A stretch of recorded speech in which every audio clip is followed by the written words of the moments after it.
empiezo? Voy a empezar. Va a grabar, ok. Bueno, mi primera oración después de muchos años, así en que alguien me escuche.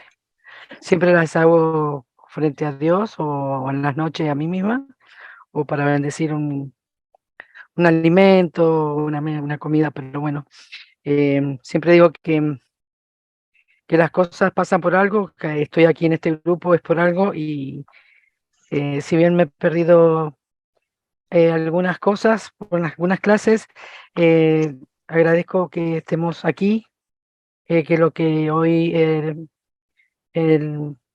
ay, me olvidé su nombre, Mario. señor Mario, disculpe, que lo que el señor Mario y todos los que estamos aquí presentes nos bendigamos con cada cosa que compartamos, que nos sirva para bien, que tratar de, en mi caso, ser cada día mejor frente a Dios y frente a las personas.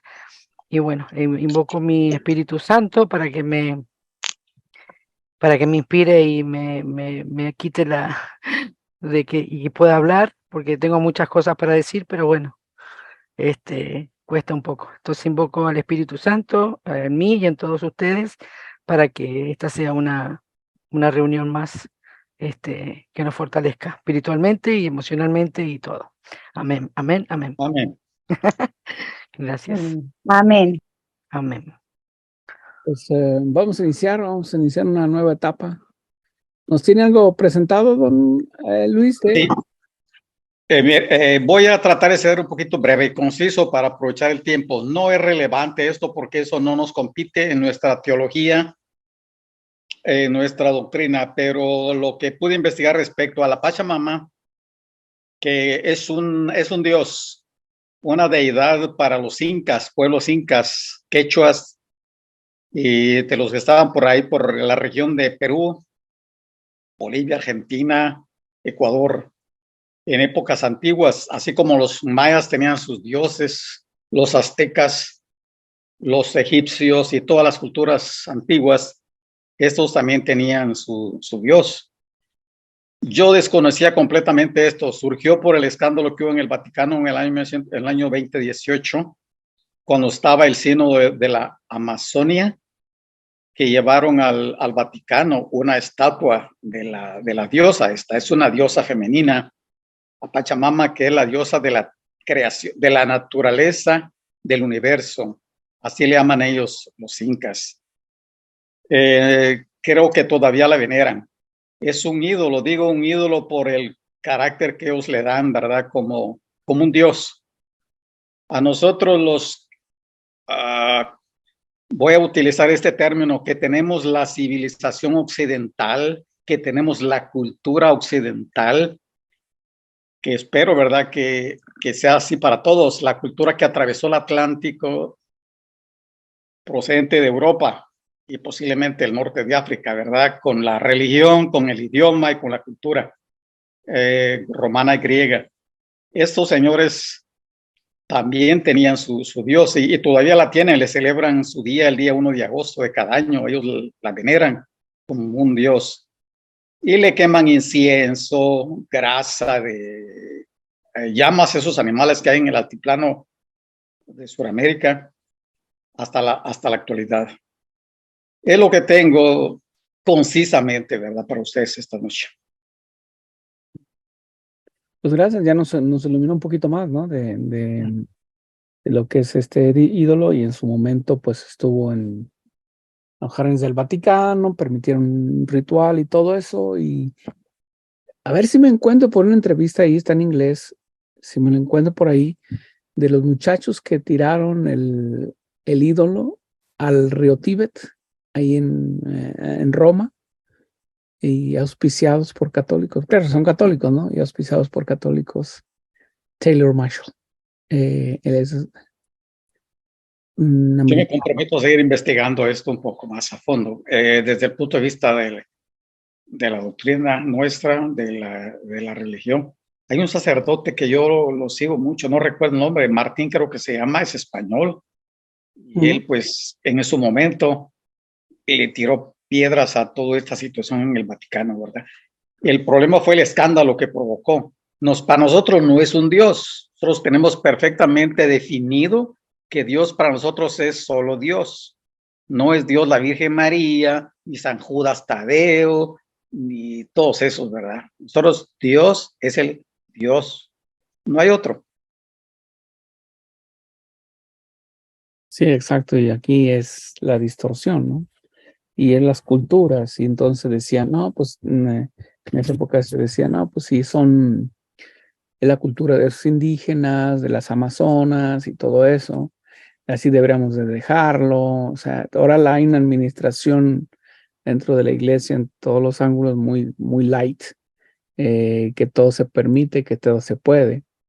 Y para mí era una cachetada a todos los misioneros que vinieron tras la conquista.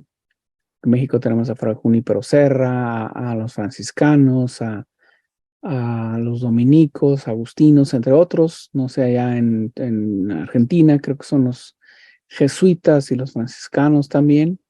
Así que, pues esa es la controversia que se soltó en aquel entonces. Pero bueno, pues de todos modos la vida continúa y hay que continuar creciendo nuestra fe y sin importar lo que ocurra y a veces los errores en que cae también la misma jerarquía. Por lo general, la fe del pueblo es más pura que la fe de la jerarquía, por el hecho de que no se meten en tantas teologías, sino simplemente vivir con el Creador, vivir como el Evangelio manda y dice, y esa es la mejor opción. La semana pasada, pues terminamos la parte de lo que era el Antiguo Testamento, la parte de, como quien dice, todo el camino de preparación de un pueblo a través de los siglos. Los judíos hasta ahorita tienen contabilidad de 5,700 años después de la formación del pueblo judío. Ellos no van con el calendario actual nuestro. Claro, lo contabilizan, ¿no? Pero dentro de su mundo judío, hebreo, pues van en ese año aproximadamente. Pero ellos tienen la contabilidad es lunar, es decir, ¿cómo es eso de lunar? Para nosotros, para ellos, en la época de Jesús, vamos a meternos adentrándonos en el tema, en la época de Jesús, un nuevo día no iniciaba a las 12 de la medianoche como lo tenemos. Es nuestra contabilidad occidental solar. Otro día iniciaba al oscurecer del día. Es decir, si oscurecía a las 7 de la tarde, pues a las 7 iniciaba el martes. Estuviéramos contando, ¿no? El martes. Y al amanecer, o sea, daba toda la vuelta de esa noche y concluía nuevamente a las 7 de la tarde, ya sería el miércoles. Entonces, para nosotros, pues la contabilidad es distinta desde hace siglos, que nace a las 12 de la medianoche. Ahí inicia un nuevo día, hasta las 24 horas. Entonces, por eso es de que dice, el día primero de la semana, para los judíos es el domingo, lo que para nosotros los domingos, para los judíos es el lunes. O sea, el primer día de la semana para nosotros es lunes, para nosotros, para ellos es el domingo, el dominus. La manera de contabilizar los días y los meses. Entonces entra el imperio judío, perdón, el imperio romano, conquista y ahora sí cambia el calendario totalmente y lo hace el lunar. Los primeros meses del año, que son enero y febrero, los consideraban tiempos muertos los romanos. O sea, pues no se puede hacer nada. El frío, la nieve, las condiciones climatológicas, no hay producción de alimentos, no hay nada. Entonces lo llamaban tiempo muerto. Y es donde cesaban las guerras, ¿no? Inclusive todo aquí cuando fue la revolución de Estados Unidos, Washington, todos ellos, pues descansaban en invierno, pues se preparaban para cuando surgiera la primavera-verano, pues iniciaban nuevamente las guerras y los pleitos. Entonces, así era como se procedía. Hasta que Julio César Augusto, se le ocurrió decir, vámonos poniendo nombre. Y agrega el mes de julio y el mes de agosto. Y le pone nombre en enero y a febrero. Entonces, eso es como se vivía en la que se contabilizaba en esa época.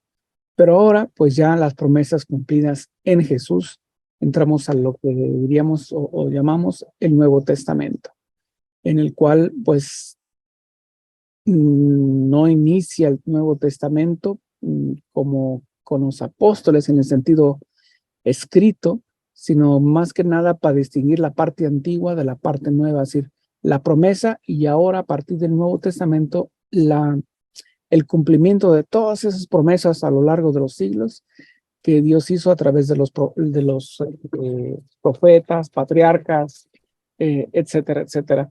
Entonces ahora ya la promesa, ya no es una promesa, ahora es una realidad. Y tenía que ser así. Pero nos vamos a meter un poquito a datos históricos para darles cómo es la estructura del Nuevo Testamento, los puntos históricos, la anunciación, vamos a ver y el nacimiento de Juan Bautista y Jesús, y para ir culminando con la salvación, o sea, al final de todo este Nuevo Testamento. Entonces, cordialmente, pues ninguno de los grupos protestantes hasta ahora pues se ha atrevido a decir, pues no reconocemos qué sé yo, una carta de Pablo, una carta de Pedro, o de Judas, o la Apocalipsis. Pues de una manera u otra, pues son copias nuestras, pues toman de la Iglesia Católica. Ya vimos lo que es la Iglesia Católica la semana pasada.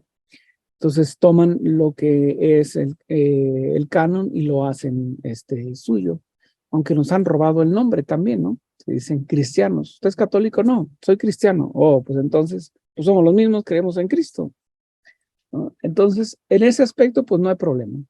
En cuanto a reconocer las cartas o los escritos de los diferentes apóstoles y las diferentes cartas de Pablo. Vamos a ver en especial la conversión de Pablo, no porque ya la conozcamos ahí, sino vamos a darle otros aspectos que a veces quizá no sabíamos si los sabíamos. Entonces, ¿cómo se va formulando en los evangelios? ¿Cómo inicia? ¿Cómo arranca? Si lo vemos desde el punto de vista histórico, pues nace de la fuente Q. Esta fuente Q es la colección de los dichos y hechos de Jesús, es decir, la parte oral. Ustedes quizás recuerden en sus pueblos, en algunas fuentes, vamos a decirlo Q, es decir, los dichos de los viejitos, lo que pasaron de voz en voz, de generación a generación. Entonces, es lo que le llaman la fuente Q. No hay un autor determinado, sino que es lo que la comunidad hablaba y comunicaba a la siguiente comunidad, es decir, a la siguiente generación. Y es lo que se da sobre todo en el primer siglo del cristianismo, es decir, tras la muerte de Jesús hasta los años 60, 50, 60 aproximadamente, donde se da el crecimiento más y más, como más rápido del movimiento cristiano. Entonces, los primeros cristianos, como lo sabemos en los Hechos de los Apóstoles, no les llamaban cristianos, le llamaban los nazarenos. Y todavía hay un grupo pequeño ahí en Medio Oriente que se autodenomina los nazarenos y creen en Jesús, creen que es el Salvador, que es Dios, etcétera, etcétera. Entonces, esta fuente Q va a colectar. ¿Quién la hizo? No sabemos, pero va a ver la importancia del movimiento de la búsqueda por el Jesús histórico, ya que se supone que es una tradición desde que murió Jesús hacia el año 30 y la formación de los evangelios de Mateo y Lucas principalmente hacia los 60, 70, 80 y la colección de todo lo que se transmitía vía oral. la manera, la forma. Ese es el punto histórico, no necesariamente fue exactamente así, no es la fuente de histórico que nos llega a nosotros.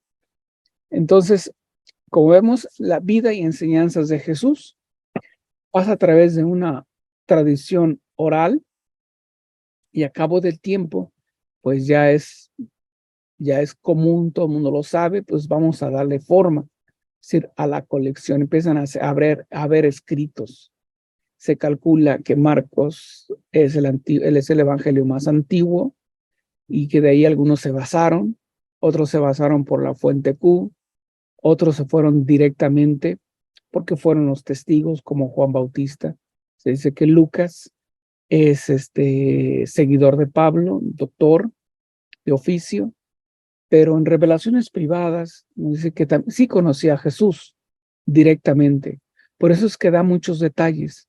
Conoce a María también y por eso es que da muchos detalles. No porque Pablo le contó, sino porque directamente le cuenta los testigos de los hechos. En este caso, por ejemplo, leemos y escuchamos en el periodo de Navidad, pues todo lo que fue a través, lo que puede entender, Lucas nos deja escrito sobre el nacimiento de Jesús y la anunciación y todo eso. ¿Quién va a decir todo eso? Pues María, es la testigo, es la única testigo de los hechos de la anunciación y de la encarnación y todo eso. Entonces, así que hay una mezcla de cómo se fue generando los evangelios. Estos desde el punto de vista analítico histórico, ¿no? Pero para entender un poquito más, nos remontamos un poquito en la historia y estamos prácticamente en el año 63 antes de Cristo, donde Pompeyo derrota con algunas dificultades a Mitrídates sexto del Ponto y convirtió a Siria en una provincia romana. Ya va avanzando en territorio la provincia romana. Entonces Pompeyo ahí estableció a Arcano II como etnarca y sumo sacerdote, es decir, tú vas a ser aquí el rey. Lo que hacía Roma no era solamente que desde Roma dirigía todo, sino que ponía a un rey local para que se encargara de poner orden en los pueblos y nosotros nos ahorramos vidas, nos ahorramos dinero, nos ahorramos ejercicios. De tal manera que para el año 47 antes de Cristo, Julio César nombró a Antípatro de Idumea como procurador romano de Judea. Esto cayó mal a los judíos porque era antipático. Idumea era hasta cierto punto contrario a las costumbres, ideas de Judea. Y al morir en el 44, pues surge Herodes el primero o Herodes el Grande. Este es Herodes primero o Herodes el Grande es el que va a intentar asesinar a Jesús. ¿Cuándo? Cuando recién nacido, lo que no conocemos los niños inocentes, es decir, manda a matar en dos ocasiones, no solamente uno, aunque el Evangelio solamente nos narra uno, en dos ocasiones manda a matar a todos los niños nacidos menores de 2 años. Por si una cosa o por otra, pues manda a matar la primera tanda. Pero como que le informaron que algunas áreas y zonas y aldeas no fueron cubiertas por la sangre, entonces mandó otra línea de soldados para volver a matar a lo que pudiese haber quedado. Y antes de eso, pues huye Juan junto con su mamá Isabel al desierto. Jesús, pues junto con su mamá y su papá, al área de Egipto para despejarse de este peligro. Entonces, el éxito de Herodes es que se gana a los saduceos. Recordemos que los saduceos son los afiliados al poder. A todo aquel que está en el poder, ellos se afilian. Aunque estén en contra a cierto punto de su fe, pero ellos se afilian al quien esté en poder. En este caso está Roma. Y en este caso, pues a Herodes I o Herodes el Grande. Le llaman gobernador y por el Senado de Roma. Hacia el año 39, ahí lo instalan. Y es el grande porque empieza a ayudar mucho movimiento, mucha construcción de edificio, pero también mucha esclavitud, mucho asesinato. Es al que lo visitan los Reyes Magos. Le dicen, venimos para adorar al Rey de los Judíos. ¿Dónde está? Yo también quiero ir, pero también quiere asesorarse de quién era para matarlo, ¿no?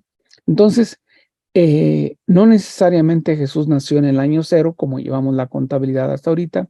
Se calcula que nació hacia el año entre 4 y el año, el año 6, antes de Cristo, es decir, antes de la era cristiana. Más que nada el año, hacia el año 6. ¿Por qué? Porque en el año 4, antes de la cristiana, pues muere Herodes I o Herodes el Grande. Y de esa manera pues se dividen como siempre. Hay pleitos por las herencias y Roma pues los divide y para cada quien le da su pedazo, como quien dice, pero los divide para que no crean un problema para que sea un problema para el imperio. Entonces Judea le añaden territorios como Samaria en el centro, Idumea en el sur y un poco también a Galilea. Entonces, este panorama va a ser interesante porque es los ancestros de Jesús y de la Virgen, porque en este panorama se van a mover y hay mucha migración hacia el norte donde les dan ciertas tierras y los judíos se van con sus tradiciones. Están desligados porque les queda lejos el templo, pero sin embargo siguen su fe, siguen su creencia, tal como lo han recibido. Entonces, en este panorama se mueve la familia de Jesús, los ancestros de Jesús, prácticamente los bisabuelos. Después, en la época de Jesús, estaba el pueblo judío ya como tal, pues está sumergido, vamos a decir, estaba sometido 100% por Roma y a través de su gobernador. Entonces, hay pleitos entre los hijos de Herodes el Grande o Herodes el Primero y la idea es mantener la paz. O sea, acomodar el lugar. Hubo muchísima paz en todo el imperio y esto ayudó también para que naciera o para que fuera el momento que naciera Jesucristo en Belén, porque había mucha paz, mucho progreso. Cuando se dice que fueron al censo para registrarse a Belén y cada quien donde hubiese nacido tenía que reportarse en el lugar para poder contarlo, no era un censo poblacional como hoy nosotros lo conocemos. Era un censo, vamos a decir, territorial de propiedades, porque Roma se estaba preparando para la guerra, necesitaba fondos. Entonces, ¿cómo vamos a crear los fondos? Pues vamos a hacer un censo. Pese a que hay paz, hay tranquilidad, pero hay mucho movimiento en torno a los enemigos y la expansión romana, entonces vamos a necesitar dinero. ¿Y cómo vamos a recolectar? Pues todos se van a registrar y van a registrar sus propiedades a su pueblo de origen o a su ciudad de origen. Y es por eso que San José, tiene que ir a Belén a registrarse y a pagar sus impuestos. José no quería llevar a María, pero sin embargo, por las condiciones de cómo estaba embarazada, que él era muy penoso, mucho trabajo, etcétera, etcétera. Pero María pues insistió que esa era la voluntad divina y que debería de ir.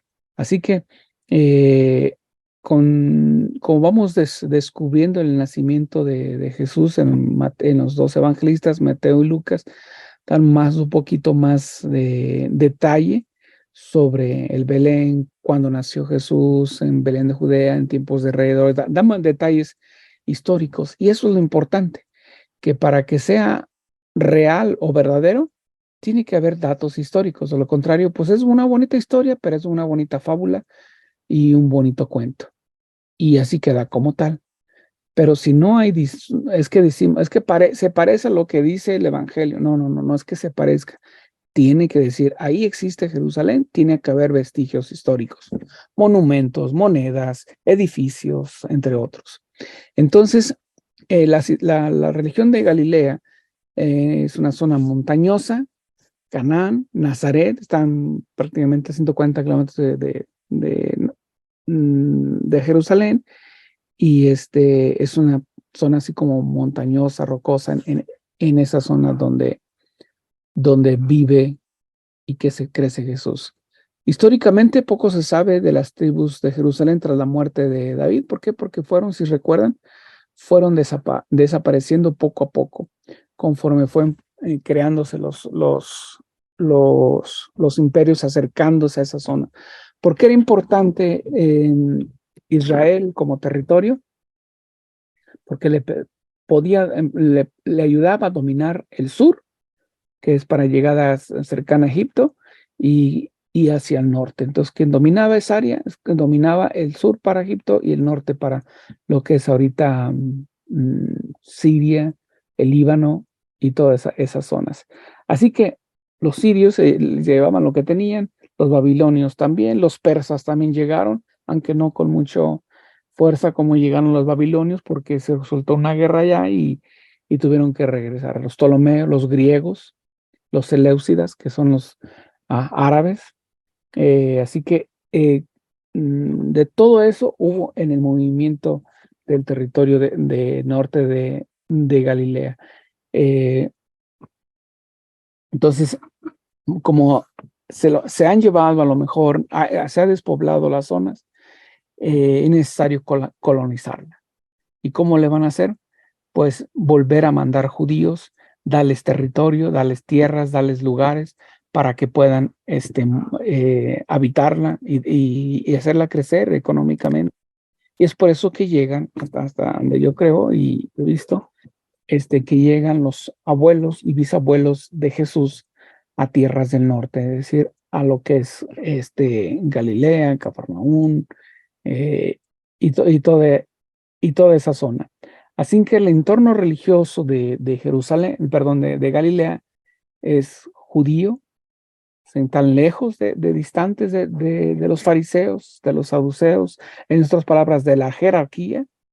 Así que en las aldeas dependían mucho de la familia, de los vecinos, de los conocidos, de las relaciones interfamiliares, y de esa manera pues dependían. Así que, pero sus oraciones, su origen, no lo cambiaban, no lo dejaban. Como nosotros venimos a este país, no dejamos nuestra lengua, no dejamos nuestras costumbres, nuestros tacos, nuestras pupusas, nuestros asados, etcétera, etcétera. Lo seguimos haciendo y cocinando lo más semejante posible a como lo vivimos en nuestras tierras. De igual manera, ellos. Así que todo judío sabía las historias.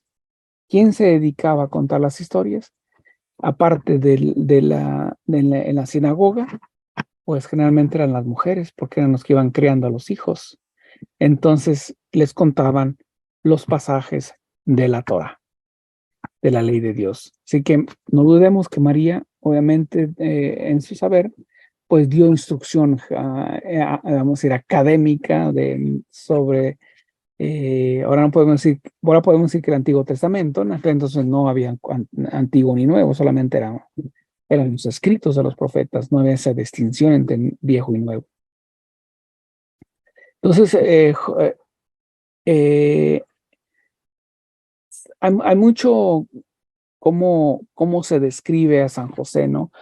A San José, el esposo de María, es que lo describen como un señor ya anciano. ¿Por qué nace esa idea de un señor anciano? Para preservar, por decir, la virginidad de María. O sea, si María es virgen, bueno, pues entonces un anciano para que no la toque como hombre, ¿no? Pero eso no era el propósito, ni la idea, ni el objetivo, ni la misión de ambos, ni de José, ni de María tampoco.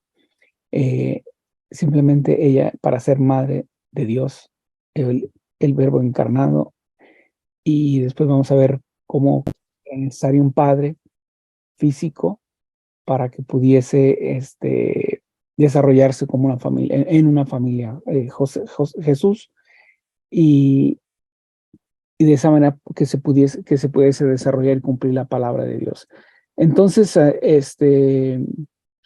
por ejemplo, tenemos a varios que dan testimonio, porque conforme fue avanzando la historia, pues se fueron perdiendo muchos vestigios, ¿sí? Y San José es joven, aproximadamente 30 años de edad, cuando se casa con María. María, de 14 años de edad, se casa, entrando ya a los 15, la doncella, y ya cuando queda embarazada de Jesús, ella tiene 14 meses, no, 14 años con 6 meses, ¿no? 6, que septiembre, octubre, noviembre, diciembre, enero, febrero, marzo, y 6 meses, 6 meses. 14 años, 6 meses. Y luego siguen los siguientes 9 años para terminar el año como lo tenemos. Entonces, ese es el movimiento así como genérico eh, histórico. Ahora, cabe anunciar, y lo hemos escuchado muchas veces en las misas, en las parroquias, la línea protestante hasta el cansancio nos lo repite en las narices, de que María tuvo más hijos, que por eso decían que ahí está tu madre y tus hijos y tus hermanos, etcétera. Nos lo han dicho hasta el cansancio y nos lo reclaman. Pero tenemos que entender esta parte de, de entender la cultura. O sea, para entender la Biblia hay que meternos a la historia y a la cultura de donde se generó o donde se desarrolló. Así que en hebreo y en arameo no existe la palabra primo. El primo es una palabra en latín que quiere decir primero, primus. Entonces, en hebreo no existe, al menos en el antiguo, como en esa época, no sé ahora. Pero la palabra primo es en latín, es el primero después del núcleo familiar. Por eso que Abraham le llama a su sobrino Lot, somos hermanos, o sea, porque venimos de un mismo tronco común. En sí era su sobrino. De Lot sería su tío Abraham, pero dice, somos hermanos, no dice somos primos, no somos sobrinos, tú eres mi sobrino, no, somos hermanos porque venimos de un mismo tronco común, de un mismo padre, abuelo, bisabuelo, tatarabuelo, donde ha nacido. Así que la traducción la traducción del Antiguo Testamento en hebreo es aj, que significa hermano, y en griego adelphos significa hermano, aunque no necesariamente hijos del mismo padre o hijos de la misma madre, pero ya estaban en el mismo núcleo familiar. Entonces, en hebreo no era una palabra hablada que seamos primos, el primo Simón, su primo Judas, no el Iscariote, sino el otro. Entonces, simplemente había un hermano. O sea, aquí están tus hermanos, tus primos, no había eso. Simplemente había el hermano. Roxana dice, Mario, ¿por qué eso nunca es comentado en las iglesias y escuelas religiosas? Me refiero a esta historia de María de 14 años, embarazada de 6 meses y casada de José con mayor de edad. Pues a veces tenemos maestros burros, ¿no? Pero José es un joven cuando se casa, de 30 años de edad aproximadamente. Ella jovencita, como lo expliqué la semana pasada cuando vimos la genealogía. Entonces, hebreo, nah, al traducirlo al griego, le dice adelphos, que quiere decir hermano. Entonces, ¿cómo interpretar o cómo decir esta parte perdón, no, se me movió. Ok. ¿Cómo decir o cómo entender esta parte de primos o hermanos, simplemente en griego no existe, o en hebreo, perdón, en hebreo o en arameo. Y ¿cómo decir? El núcleo familiar es, en este caso, la Sagrada Familia, Jesús, María y José. El núcleo familiar nuestro no es el que estamos formando como esposos con los hijos, sino mi núcleo familiar serían cada quien, como usted, mis hermanas y mis papás. ¿Quién es el primero después del núcleo familiar? Pues los hijos de los hermanos de mi mamá y los hijos de los hermanos de mi papá, que van a constituir mis primos, es decir, los primeros después del núcleo familiar. Así es como estaba organizado el sistema familiar en Roma. Por eso el primos. Espero que haya quedado así claro. Primo es el primero después del núcleo familiar. José y María y Jesús. Ese es el núcleo familiar. Los primeros después del núcleo familiar sería Judas, su tío, José de Arimatea y todos ellos, lo que se hayan sido el núcleo familiar. Entonces, de esta manera, así es como se entiende. Entonces, no existe la palabra primo, como hoy lo tenemos. Entonces, por eso al estudiar, analizar, al penetrar, pues tenemos que meternos en los pantalones de los judíos de aquella época, lo que se decía, cómo se escribía, cuáles eran las costumbres y cuáles son los entenderes para poder interpretar. Pero si interpretamos desde ahorita, Occidente, cómo vivían allá, pues vamos a fallar en mucho. Y en gran parte el entender, porque es Medio Oriente, totalmente diferente el entender a Occidente. ¿Sí queda claro esto del núcleo familiar y de los primos y todo eso? Esperemos que sí. Si tienen alguna pregunta, pues ahora es cuando. Está claro. Okay. Entonces, así que no tenemos conflicto con que nos diga, pues sí, que María tuvo. No, amigo, pues vamos a explicar un poquito también, un poquito más, un poquito o más, ¿sí? Entonces, para entender todo eso. Así que en el Evangelio, cuando se desposa a la Virgen, dice, se desposa con un varón, hombre, ya maduro, robusto, que ni mozo ni viejo es, que entendamos que es una edad mediana, 30 años de edad. Hasta ese momento María era una de las vírgenes que servían en el templo. Ya le tocaba su periodo de salir del templo, del servicio. Ella no quería irse porque quería entregar toda su vida al templo y a Dios, obviamente, a través del templo. Y pues es hora de ir. Así que sus padres, Joaquín y Ana, habían dejado ahí con apenas 3 años de edad, que llevaron a la Virgen al templo para servir, ya que era una promesa que ellos habían hecho y lo cumplieron. Así que el desposorio entre los judíos se consideraba un firme matrimonio. No es un noviazgo, no es un compromiso, es un matrimonio formal, desposorio, para que se lleve a cabo el matrimonio formal, pero aún no se vive juntos.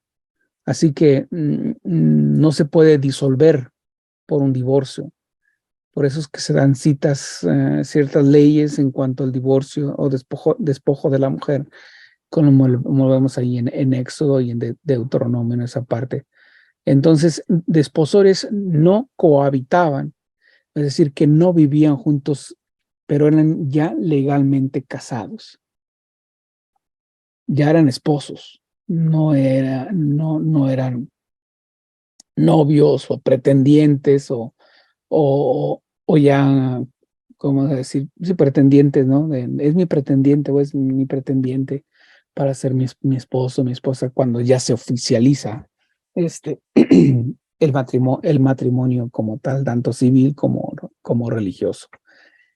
Entonces, es matrimonio formal, pero se les llamaba así porque todavía no cohabitaban, si todavía no vivían juntos como tal, como matrimonio.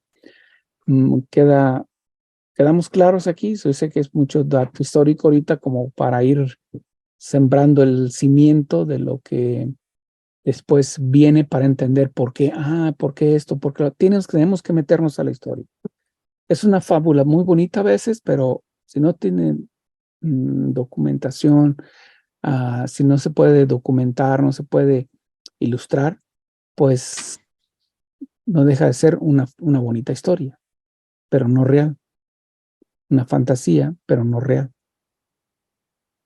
¿Algún comentario hasta aquí?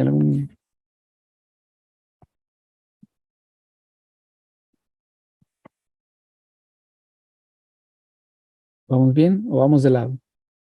Vamos perfectamente bien. Ok. Entonces,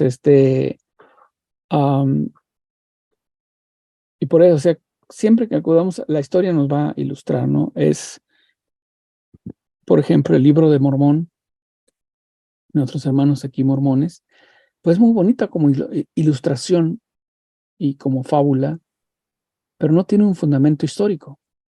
Aquí no dice el libro de Mormón o el libro, ¿cómo se llaman? Los lamanitas y los nefitas.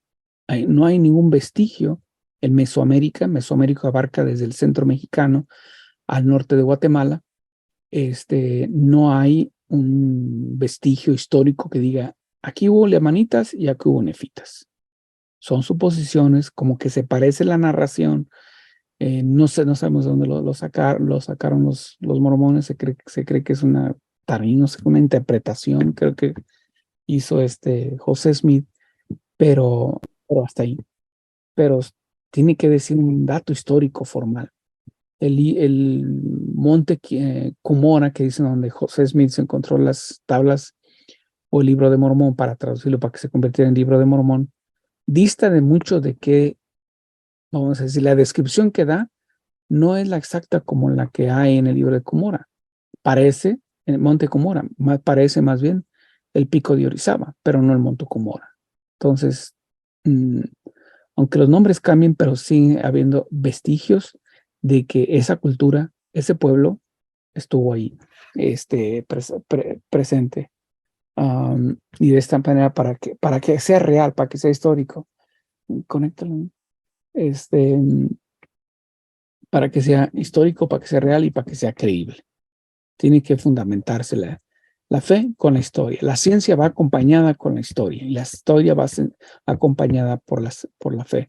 Aunque haga quienes digan que no sé que no. Por la fe nosotros vemos, la ciencia nos sirve para constatar lo que la fe nos dice. Y así es esto cuando acudimos a los datos históricos. Acudimos a los datos históricos para constatar que lo creemos es cierto.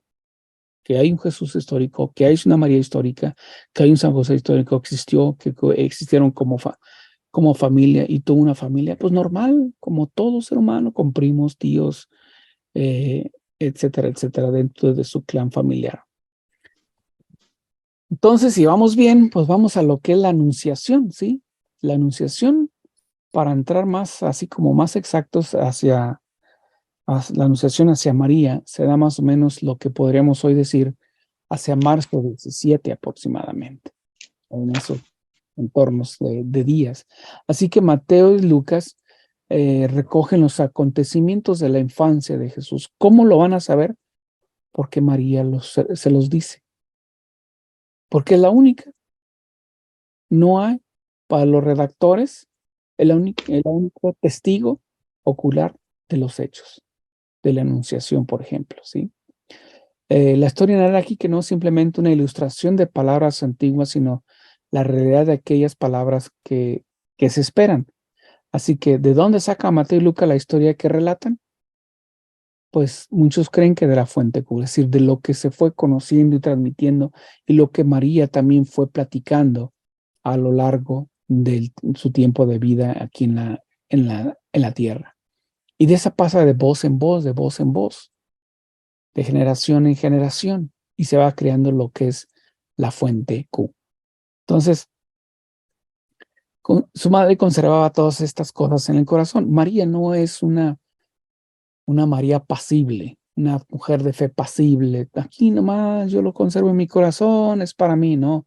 Ella sabía y conocía que la salvación era para todos. Entonces era parte del movimiento de Jesús muy activo. Y después de la resurrección fue una parte muy activa en el movimiento cristiano. No le tocaba lidiar, para eso estaba Pedro, para eso fue elegido Pedro y los otros apóstoles, para lo que se dividieron y se fueron cada quien a sus regiones a predicar. No era su trabajo de María administrar, pero sí era el trabajo de ilustrar, de guiar, de levantar en fe, de guiar a lo que era la primitiva iglesia o la iglesia naciente. Fue creciendo pues poco a poco, ¿no? No creen que fue rápido. Así que hay una relación recíproca entre la palabra interpretativa de Dios y la historia interpretativa. O sea, tiene que haber nuevamente vestigios y tiene que haber testigos.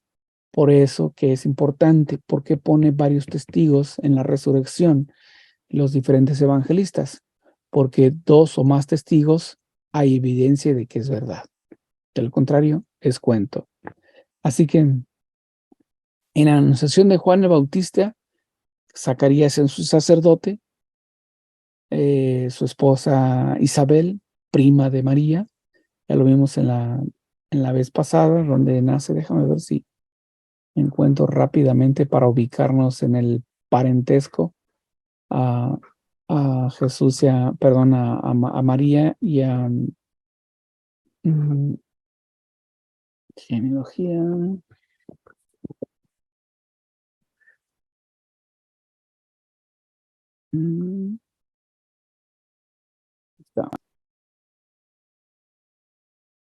Entonces, aquí tenemos para ubicarnos en el parentesco entre María e Isabel.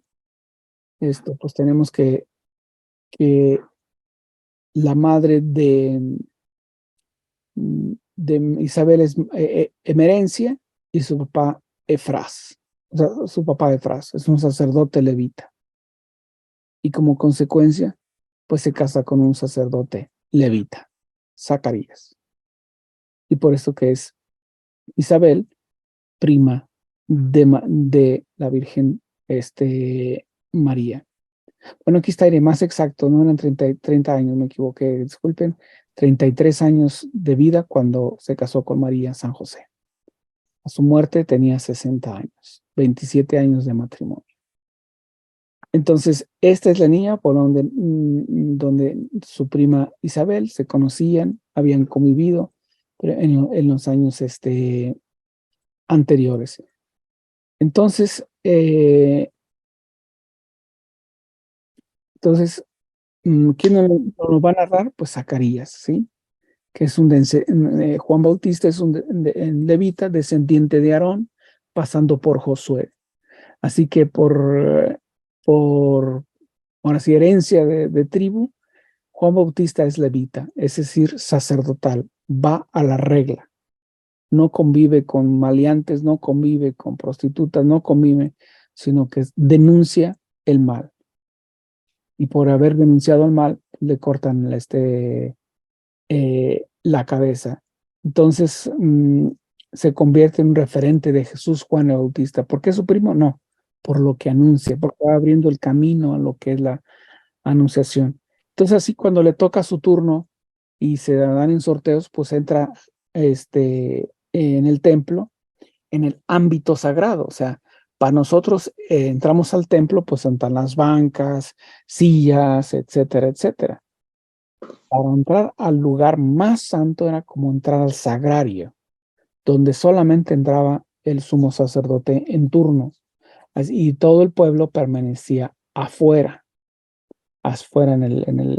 ahora sí, en los pasillos o en el patio. Había el patio para las mujeres y para los niños, y había el patio exclusivo para los hombres.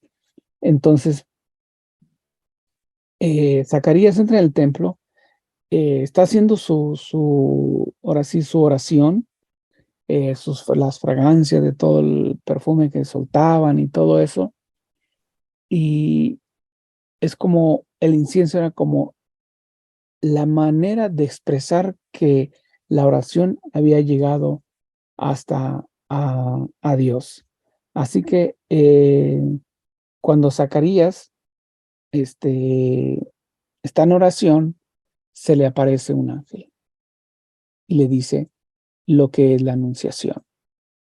O sea, lo que va a tener un hijo. Obviamente no lo cree, o sea, oye, ya de 60 años, 70 años, pues no va a funcionar. Mi mujer estamos por las mismas edades, mucho menos. El vientre ya dejó o sea, de estar preparado para que venga un nuevo ser humano. No va a ser posible, ¿sí?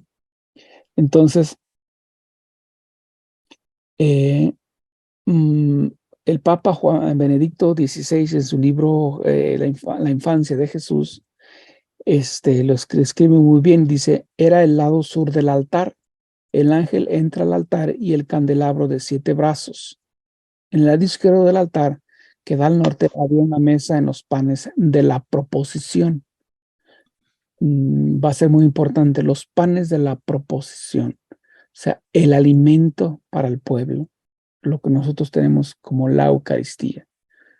¿Sí? Entonces, un seguimiento de la Eucaristía sobre entonces Zacarías, Padre Bautista, es sacerdote, recibe, hace la oración, pero va a decir, él no cree. ¿Y por qué se queda desmayado, se queda así atónito, porque no sabe ni qué hacer? Porque se le presenta como una especie como ya no, ahora no se ve en los cines, ahora se ve el video, ¿no? Así continuo, pero como eran las películas, casi pequeños cuadritos, donde se le va presentando la historia de salvación. Toda la historia de salvación y cómo su hijo va a ser el predecesor, por decirlo así, de la anunciación del que el reino de Dios ya está presente, ya está aquí, ya llegó el momento, ya llegó la hora de que se cumpla lo que se había anunciado. ¿Y por qué es importante? ¿Cómo lo vas a ver? ¿Quién va a saber a lo largo del tiempo, de las décadas? Pues María. Y hasta cierto punto también su prima Isabel. Lo va contando a las nuevas generaciones o comunidades cristianas. Recordemos que una vez que empieza el movimiento cristiano, todos van a ver a la retrospectiva. ¿Dónde inició? ¿Cómo inició?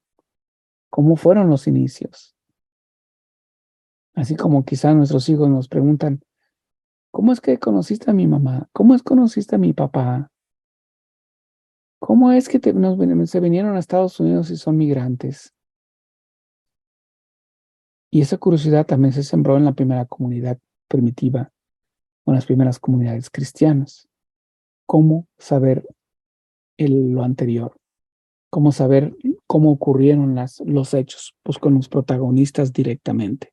Por eso es que es importante este dato histórico con la presencia de José. ¿Y por qué no se dio con otro de los primos, con Judas, con Simón, primos de Jesús, este tipo de anunciación? Porque ellos estaban para después.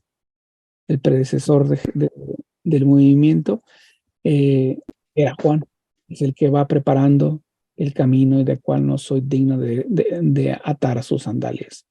Entonces, aquí va a ser muy importante por eso la importancia de Juan, de Zacarías, etcétera, etcétera. Y por no haber creído, pues te quedas mudo, ¿no? ¿Alguna pregunta, algún comentario al respecto?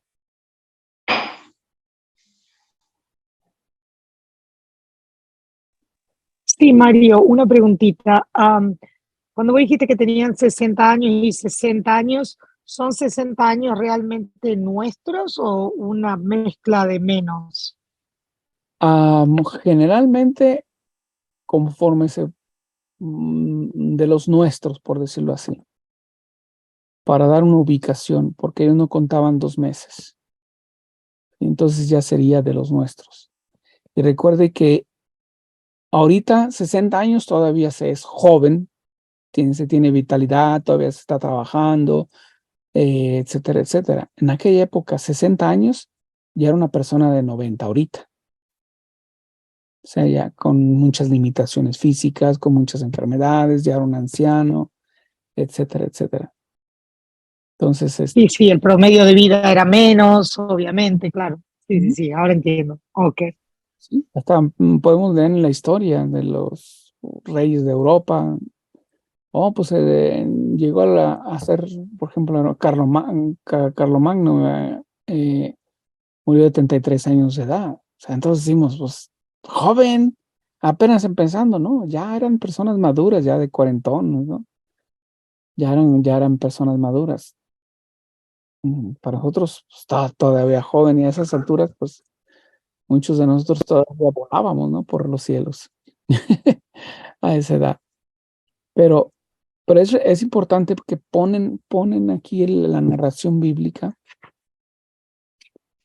eh, el relato de Zacarías y todo eso, porque es parte del movimiento de salvación, porque Juan va a ser el predecesor, el que va a anunciar antes de Jesús que el reino de Dios ya está aquí. Ya no es el prometido, ya está aquí. Y reconocieron que María era la elegida. María tenía un cierto signo, una cierta seña plasmada en su físico. Creo que era una M, si mal no recuerdo. Que era la señal de la cual iban a ser el Salvador. Por eso Ana y Joaquín, cuando tuvieron la primera niña, que era Elí, pensaron que ella sería la prometida del Señor, porque el profeta Arcos ya les había anunciado que ellos iban a ser muy importantes y que iban a ser de ahí el Salvador.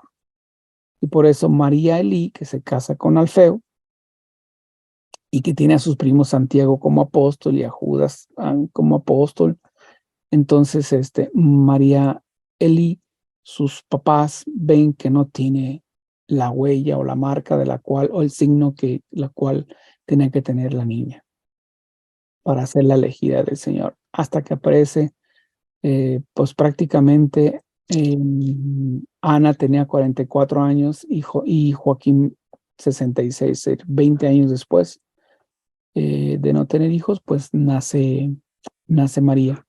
Entonces, había una cosa curiosa, esta es una revelación privada que se da con Ana Catalina de Emmerich, que cuando llegó el momento tenían que estar, juntarse Joaquín y Ana. Él estaba en el sur cuidando sus pastizales con sus animales y ella estaba en el norte también. Los ángeles se les aparece y tienen que irse y estar en la puerta, encontrarse en la puerta dorada. Este es un dato muy interesante en la puerta dorada déjenme mostrárselas aquí. Este es un dato muy interesante porque para los antiguos decían que el Salvador iba a entrar, iba a pasar o cruzar esta puerta, la puerta dorada, y por eso está cerrada, porque estaba cerrada porque cuando entre el Salvador, esto se va a romper.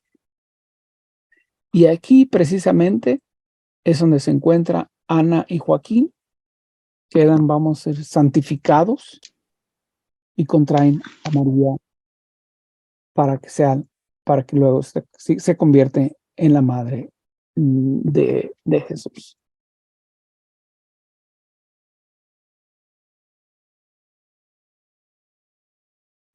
Cuando dijiste que la puerta se iba a romper o algo así, ¿cómo es eso? Porque ahí se ve todo Todo normal, sellado, cerrado.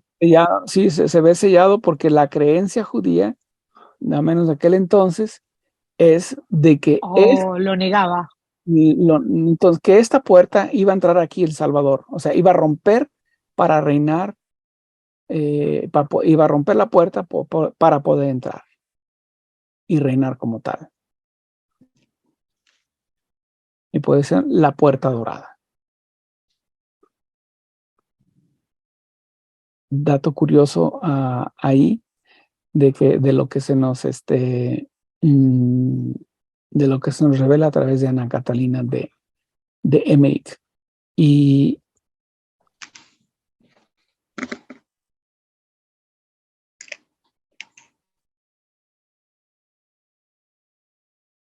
Su micrófono está cerrado, hermanito Mario. ay, sí, oiga, hasta ahorita me di cuenta, Ya, espero que no haya pasado mucho. apenas ahorita. Un momento nomás. Gracias. Ok, gracias. Preguntas, respuestas, comentarios, agregados, se vale.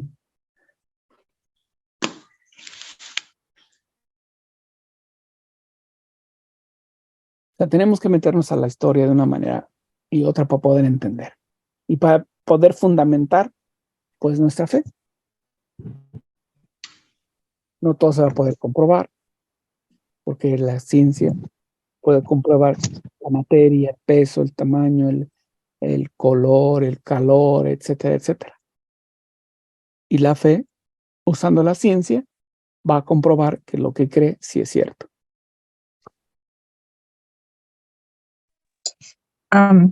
Buenas noches, señor Mario. Yo leí un poco sobre de esto de Ana Caterina, de Santa Ana Caterina de Emmerich, acerca de la concepción de nuestra Madre Santísima, San Joaquín y Santa Ana. Y sí, se me hizo muy, muy bonito, muy interesante, y cómo pues su concepción verdaderamente es sin pecado, sin mancha. Por eso es concebida sin mancha y sin pecado. Porque ahí en la puerta dorada quedan como santificados para esa misión, ¿no? De ser la madre o la abuela del creador.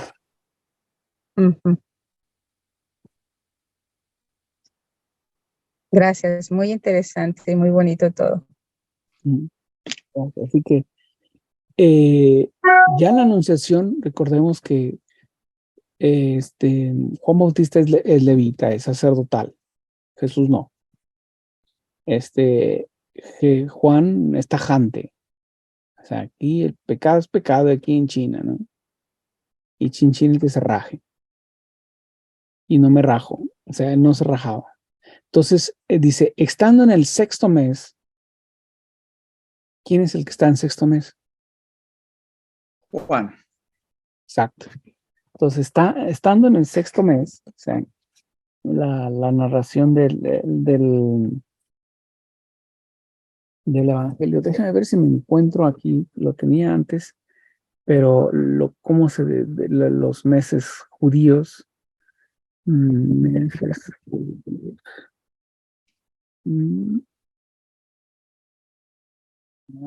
Para poder, aquí está.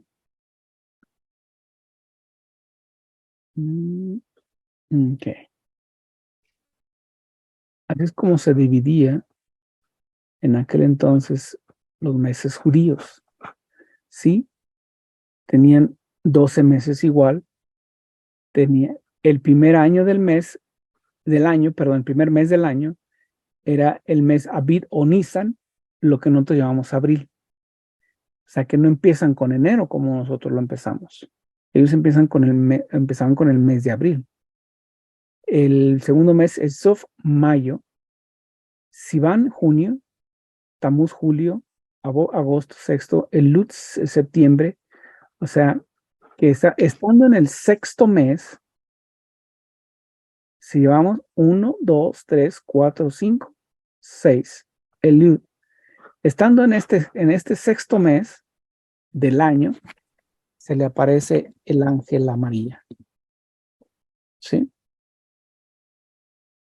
Entonces, lleven sus datos históricos. Es el mes Elul, que sería septiembre. Entonces, ¿cómo podemos entender esta parte? En el 6º mes, se está refiriendo al año, fue enviado por Dios a la ciudad de Galilea llamada Nazaret. O sea, a la ciudad de Galilea es la región de Galilea, en un pequeño poblado, tal vez unas 300 familias, no muchas, Las ciudades aquellas, de aquel entonces, en esa región, pues no eran muy grandes. Así que una virgen desposada con un hombre llamado José. Ya sabemos lo que es desposar. Está casado, pero no convivían. Del estirpe de David, la virgen se le llama María. Y entrando le dijo, alégrate llena de gracia, el Señor está contigo. O sea, lo ve físicamente, se manifiesta el ángel físicamente. No es una visión, no, lo ve físicamente. No temas, María, porque has hallado gracia delante de Dios. Es decir, no es que, ay, pues mira, esta es bien virtuosa, no, es que Dios ya la creó tal cual para que fuese la madre de Dios. No es que se juntaron muchas y la más virtuosa fue María. Claro, era la más virtuosa, pero no que a partir de su virtud Dios la elige, no. Dios la crea con esa virtud para ser la madre de su hijo. Vas a concebir en el seno y darás a luz un hijo, a quien darás por nombre Jesús. ¿Por qué no se le da el nombre a José? Porque no es el padre biológico de Jesús, sino a la madre, que es la madre biológica que le vas a poner nombre Jesús. Así que el escenario es distinto en comparación a Zacarías. Zacarías está en un momento litúrgico. María estará, no tenemos así el dato bien preciso, pero no más seguro es que esté en oración, ¿sí? Así que la noticia es normal, no conozco varón, o sea, no tengo idea, no tengo planes de unirme a un varón para concebir un hijo, porque mi esposo, José, y yo hemos decidido por libre voluntad no tener hijos y no cohabitar como marido y mujer. Porque ellos ya estaban de acuerdo. María no quería casarse, porque toda su voluntad era entregarse a Dios. Y José tampoco quería casarse, pero fue impulsado por el Espíritu Santo para que llegase ahí al lugar para poder presentarse entre José. O sea, José está en el área de lo que es Samaria. Él está ahí haciendo su vida y se le aparece un ángel en sueños y dice, vete al templo porque te van a dar instrucciones de vas a tener que contraer matrimonio con una virgen. A María no se conocen, nunca se han visto, no se tiene noticia ni de uno ni del otro. Se conocen ahí, se hace la oración especial para que del grupo pequeño que había quedado de los descendientes de David, ¿quién iba a ser entre todos ellos? El esposo de María. Ya había habido una primera ronda y ninguno salió elegido. Viene la segunda ronda, investigaron más y todos fueron llamados menos José, porque no sabían ni dónde estaba José, ni sus familiares sabían dónde estaba. Pero el Espíritu Santo, Dios manda al ángel y que le diga para que se presente a Jerusalén. Y cuando llega a Jerusalén, dice, soy José, descendiente de David, etc. Hace la oración el sumo sacerdote y dice, aquel que la varita le reverdezca, le salga una flor en vara seca, por eso de ahí para abajo, la vara que trae San José prácticamente es como si estuviese seca, y que el que le florece va a ser el esposo de María. Eso fue por revelación, no fue por decisión así como de buena voluntad del sumo sacerdote, sino por revelación y convence a María que por revelación divina ella tiene que casarse. Si quiere cumplir con la voluntad de Dios, tiene que casarse. Entonces, al día siguiente se hace la oración, al día siguiente la varita de José amanece con la flor. Entonces, ok, tú eres el elegido. Así es como se conocieron José y María. No había noviazgo de 15 días, de un año o algo así. Nos ponemos de acuerdo, vamos a conocernos, vamos a tratarnos. De pura fe. Su misión era esa. No había de otra. Entonces, María estaba a decir, no conozco varón. O sea, no he tenido relaciones con mi esposo. Y no la pensamos también porque ambos estaban de acuerdo en no tener relaciones, en mantenerse como pareja, unidos, pero no en relación sexual. Así que el que no diría María, acostumbrado al saludo judío, es Shalom, es la paz contigo, sino que se usa la forma griega, Chaire. Esta parte lo saca Benedicto XVI en su libro La infancia de Jesús, donde dice Shaire, que se puede traducir como ave o salve, que significa la palabra Shaire, alégrate. Es en primer lugar un saludo griego. ¿Quién es griego? Lucas. Entonces, continúa el libro ahí del Papa Benedicto XVI en la infancia de Jesús,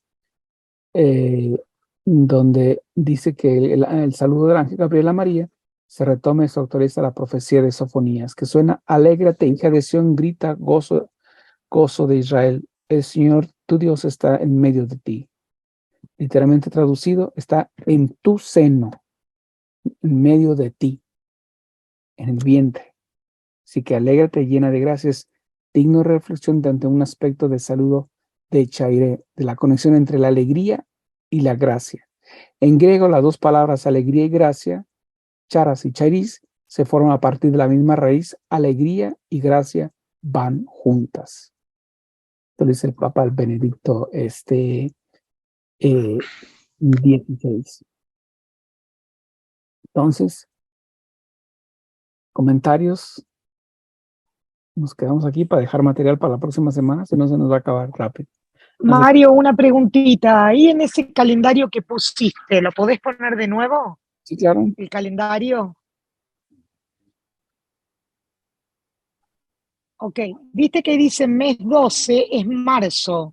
Según los mormones, el nacimiento de Jesucristo sería entre marzo y abril, en base a ese calendario que vos tenés ahí.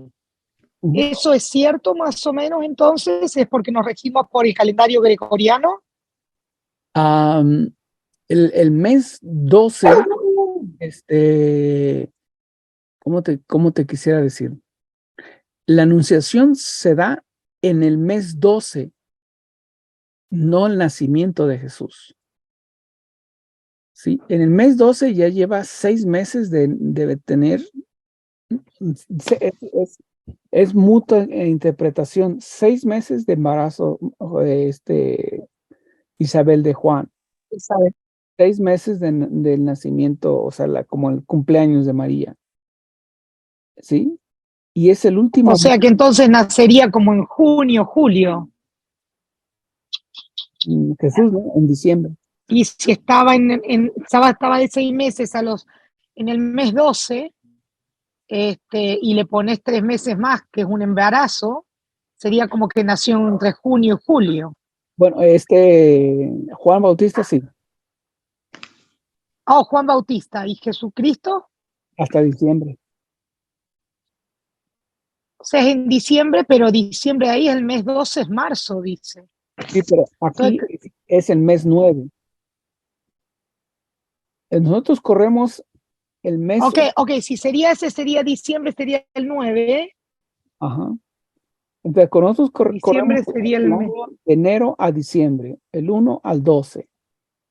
En la época hebrea, o judía en aquel entonces, el año corre de abril a marzo. ¿Cómo de abril a marzo? Sí, abril es el enero de nosotros. Abril sería el enero de nosotros. O sea que según lo que vos decís, sí nació en diciembre. Exacto. Porque ellos dicen como que nació en un pesebre, habría mucho frío, porque es un pesebre.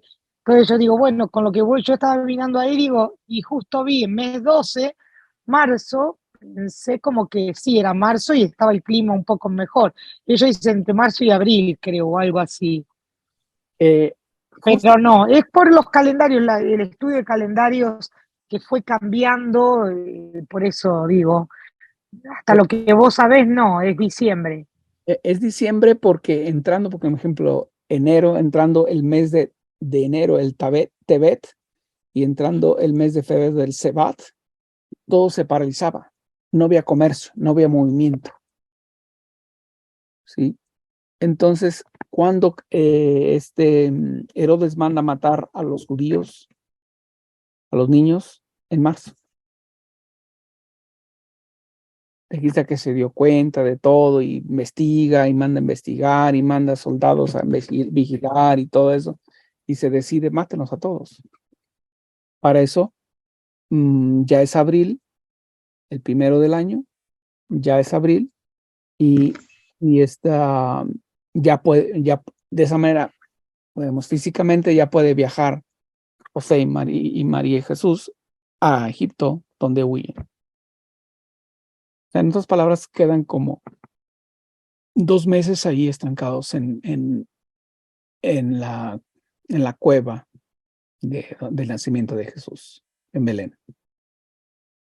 O sea, no hay, este es el calendario judío, o sea, se han inventado bonita historia, ¿no? Jesús nació en marzo, sí, pero es marzo, pero del año, el año 9 de diciembre, ¿no? De ellos, la manera de la contabilidad. Por eso al principio, después que les dije, el calendario, enero y febrero han considerado meses muertos, no actividad. Hasta después viene Julio César y dice, ok, pues vamos a agregarle julio y agosto, para que todos me recuerden a través de los siglos. ¿Sí? Entonces, no hay vestigio histórico que haya nacido en marzo. Decirlo, pues sí, puede ser una buena fábula, una buena intención, pero comprobarlo va a estar, o sea, en chino.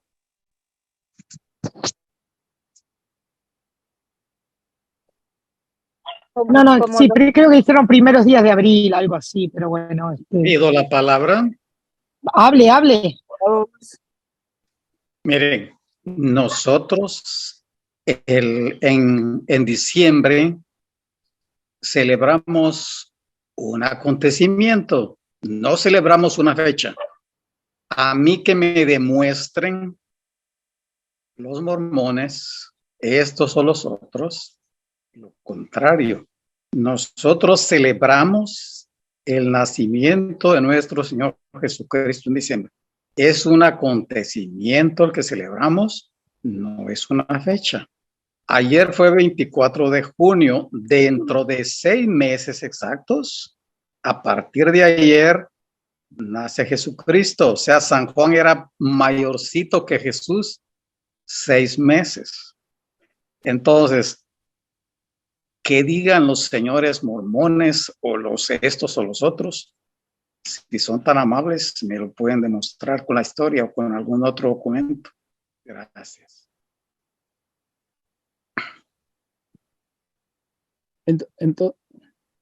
Gracias, Luis. Entonces, así es como queda en el mes. Es el mes Nisan, la Pascua judía. Por ahí recordar en los textos bíblicos y en los Hechos de los Apóstoles, la Pascua judía era al inicio de ¿por qué abril se constituye el primer mes del año? Porque es cuando partieron de Egipto con Moisés, ya quedaron liberados el pueblo de Israel de Egipto. Entonces ellos empiezan a contar a partir de ahora. Es el primer mes y es como contabilizan ellos su calendario. A partir de la salida de Israel de Egipto de la mano de Moisés.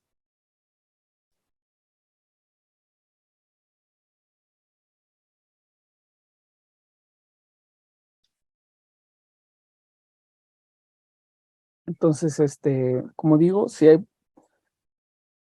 buena fábula, he leído también el libro de Mormón, lo he leído, pero pues como fábula es muy bonito, ¿no? Como un cuento muy bonito.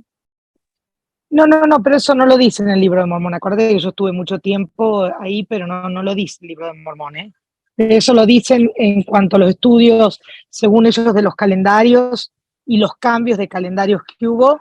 Y ya te digo, lo que yo había escuchado en ese momento es que el calendario judío dice, por eso digo, vos estabas con el calendario judío y si, más o menos ahí daba lo que ellos dicen. Pero como nos regimos con el calendario gregoriano, es diferente. Por eso hay la confusión, ¿no? ¿Mm? Pero no lo dice en el libro de Mormón, no. ¿O no lo dice? Ah, ok. Porque se habla del nacimiento, pero pensé que te ponían una fecha. Sí, no ponían fecha ni nada, no. Yo lo mismo no creí nunca en el libro de Mormón. Lamentablemente no creí nunca, o sea, trataba, pero no, siempre algo me venía a la cabeza y me decía, no es cierto. Cosa que siempre he dicho a muchas personas, como dicen que oren para saber si era cierto. Yo lo hacía y recibía totalmente la respuesta contraria, no es cierto, y con una firmeza increíble que me hacía mal, obviamente, porque no podía sentir lo mismo. Gracias por compartirnos esa experiencia personal. Sí, siempre lo digo, hasta las mismas personas, yo tengo muchos amigos mormones, y le digo lo mismo, yo no puedo negar lo que yo siento, ¿no es cierto? No lo puedo negar porque es un sentimiento, para mí es mi revelación personal, ¿no? Correcto. Y el testimonio de fe. Pero ahí lo tenemos, la aprobación de cómo ellos contabilizaban los meses, ¿no? Lo seguían contabilizando lo que hoy tenemos enero y febrero, pero los consideraban tiempos muy muertos porque no había movimiento, no había traslado, etcétera, etcétera. Algo que se les haya quedado hoy, antes de terminar.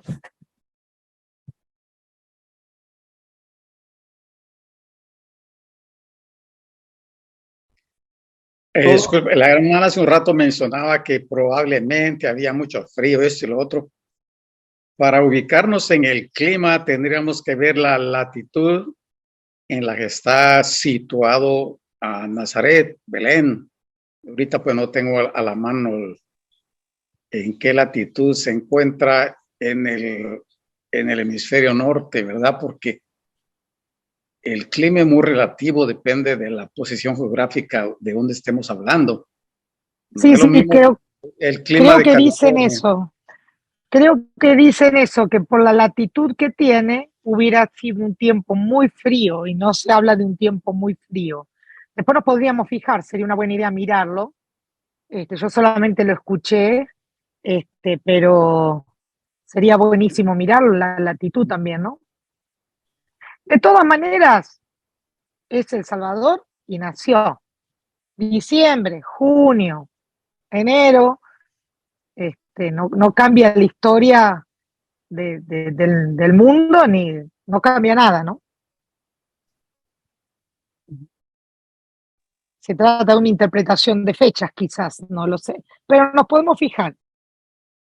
Sí, inclusive tengo amigos mormones también y ellos, o sea, como que es ahora sí, un rumor hablado y no constatado, ¿no? Pero bueno, pues, es su fe, es su creencia y quién le gana el PRI. ¿Algo más que pueden comentar? Disculpen, dice que desde mayo a septiembre hace calor para Jerusalén o donde estaban hablando recién, ¿no es cierto? Y el invierno es octubre a abril. Considero tiempo. Yo acá puse qué temperatura hace en Jerusalén en diciembre y dice que en diciembre habla de grados nuestros, ¿no es cierto? En los centígrados, ustedes también se basan por centígrados. Dice entre 8 y 14, no estaría tampoco mal la temperatura, 8 sí que es frío, 14 fresco, pero no sería tanto una temperatura, no sé, qué sé yo. Hace frío en Jerusalén en diciembre, acá dice temperatura promedio 67 Fahrenheit a 48. Sí, es frío, porque 48 67 está lindo, de día 48 de noche. Fresquito de la noche, pero no es tan abismal como para decir cayó nieve, ¿no es cierto? Ya, está enero y febrero, entonces viene lo abismal. Ujú. ¿Algo más que quieran agregar? Tal vez nos ayude de que estaban pastoreando, ¿no? O sea, había pastores ahí llevando sus rebaños, entonces podría ser todavía un clima soportable. Ya, 60 grados Ese todavía, es un buen punto también, es un buen punto. 60 grados Fahrenheit. Está fresco, pero está soportable todavía, ¿no? Preferible que los 40, 30 y a veces 20 que andamos por acá. No, seguramente ellos lo tomaron, dicen, bueno, si acá hace frío y no podemos salir afuera, allá tampoco, pero no, allá es totalmente diferente, ¿no? Ojalá tuviéramos esa temperatura acá en diciembre. Sí, así. ¿Algo más que quieran decir para terminar?